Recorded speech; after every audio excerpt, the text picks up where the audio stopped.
Hello guys. आज मैं आपको बताऊंगा कि अपस्टॉक्स में आप कैसे डायरेक्ट म्यूचुअल फंड में इन्वेस्टमेंट कर सकते हैं थ्रू अपस्टॉक्स। तो चलिए मैं दिखाता हूँ। ये आप एप्लीकेशन देख रहे होंगे अपस्टॉक्स का, तो आपको इस पर क्लिक करना है।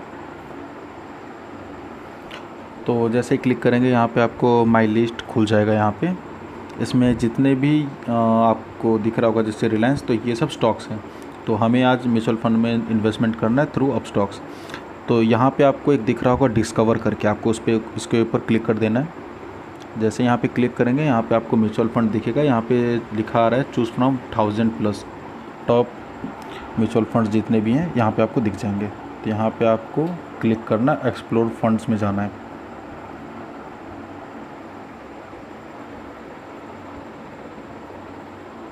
अच्छा, आपने यहाँ पे जैसे ही क्लिक किया तो यहाँ पे जितने भी फंड्स हैं यहाँ पे सब आपको शो होने लगेगा। और चाहे आप तो यहाँ पे सर्च का ऑप्शन आ रहा है वो भी कर सकते हैं। यहाँ पे मैं कलेक्शन में चला जाता हूँ। कलेक्शन में यहाँ पे टैक्स सेवर फंड है, न्यू फंड ऑफरिंग है, लो रिस्क वाला है और ग्रोथ बूस्टर वाला है। तो मैं ग्रोथ बूस्टर पे क्लिक कर लेता हूँ।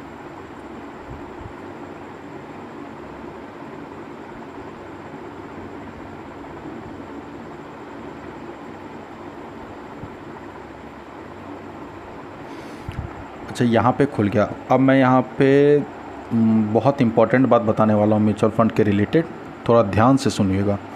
देखिए यहाँ पे आपको दिख रहा होगा एक डायरेक्ट ग्रोथ फंड और एक आता है म्यूचुअल फंड में रेगुलर ग्रोथ फंड आता है। आपको जब भी आप म्यूचुअल फंड में इन्वेस्टमेंट करेंगे आप हमेशा याद रखिएगा कि आप डायरेक्ट ग्रोथ में इन्वेस्टमेंट कीजिएगा, क्योंकि आप जब रेगुलर ग्रोथ में आप इन्वेस्टमेंट करते हैं तो उसमें क्या होता है कि कुछ कमीशन जो होता है वो ब्रोकर के पास चला जाता है। तो रेगुलर में ब्रोकर के पास जाता है, लेकिन जब आप डायरेक्ट में आप इन्वेस्टमेंट करते हैं, जैसे यहाँ पे लिखा हुआ है bank of India small cap fund direct growth, तो ये क्या होगा, ये डायरेक्ट हम जितना इन्वेस्टमेंट करेंगे उतना ही पैसा जाएगा। और ऐसे रेगुलर ग्रोथ में क्या होता है कि आप ने इन्वेस्टमेंट किया तो 0.5% ब्रोकर भी लेता है, या कोई भी इंस्टीट्यूशनल जो भी होते जहाँ से भी हम जैसे थ्रू म्यूचुअल फंड के ऑफिस से भी जाके खुलवाते हैं तो उनको कमीशन जाता है। तो कोई भी म्यूचुअल फंड खुलवाइएगा तो आप ये याद रखिएगा कि आप डायरेक्ट में ही खुलवाइएगा, रेगुलर में नहीं खुलवाइएगा। तो bank of India small cap में मैं क्लिक कर लेता हूँ। यहाँ पे आपको दिख रहा होगा 1 ईयर का रिटर्न 4.58 है, 3 ईयर का रिटर्न 37% का, तो इस पर मैंने क्लिक कर लिया। अब यहाँ पे देखिए ये आपको चार्ट दिख रहा होगा, तो इस पर आप फोकस भी कर सकते हैं। यहाँ पे देख रहे होंगे ये कैसे, मतलब इसका कैसा परफॉर्मेंस रहा है वो यहाँ पे शो हो रहा है।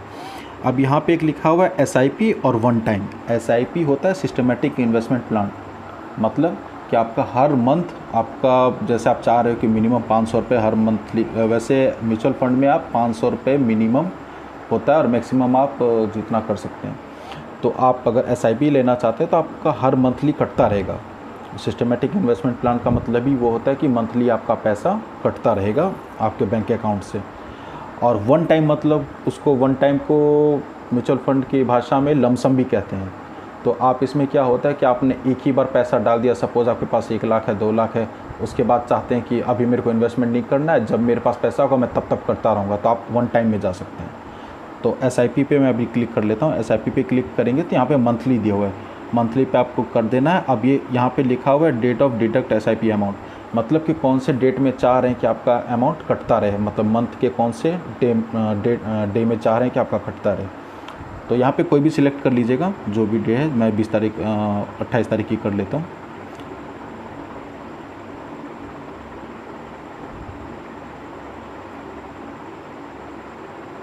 उसके बाद यहाँ पे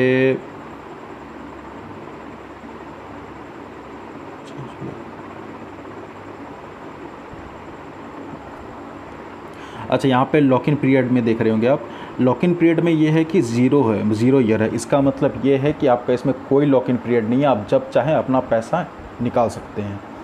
तो यहाँ पे आप क्लिक करने के बाद अमाउंट में जाना है। फिर अमाउंट में आप कितना करना चाह रहे हैं, यहाँ पे लिखा हुआ है कि मिनिमम इन्वेस्टमेंट आई थिंक इसमें शायद मिनिमम अमाउंट आई थिंक 2000 का है शायद। यहाँ पे देखिए minimum investment amount should be, अच्छा 1000 का यहाँ पे दिया हुआ है। मतलब हर एसआईपी का अलग अलग इन्वेस्टमेंट का ये होता है। ये ज़रूरी नहीं कि आपको, हाँ सबसे लोएस्ट 500 है, लेकिन हर किसी का जो म्यूचुअल फंड का जो अपना अलग अलग इन्वेस्टमेंट, जैसे इनका है 1000, तो 1000 आपको कर देना है। यहाँ पे करने के बाद आपको बैंक डिटेल में जाना है और बैंक डिटेल जो भी है आपका वो आपको डाल के यहाँ पे कंफर्म करके प्लेस ऑर्डर कर देना है, फिर वो आपका हो जाएगा। ये मैंने आपको बता दिया एसआईपी का। अब वन टाइम में क्या होता है कि आप आज मान के चलिए कि आपने पैसा डाल दिया, आज जुलाई, मतलब अभी जुलाई चल रहा है, तो आपने जुलाई में डाल दिया। अब आप मान के चलिए आपके पास अगस्त सितंबर में पैसे नहीं है, तो ज़रूरी नहीं है आप उस समय डालिए। वन टाइम में यही आपको बेनिफिट मिलता है कि आज आपने डाल दिया, फिर 2 महीने बाद भी डालिए तो कोई दिक्कत नहीं है, कोई चार्जेस एक्स्ट्रा आपको नहीं कटते हैं।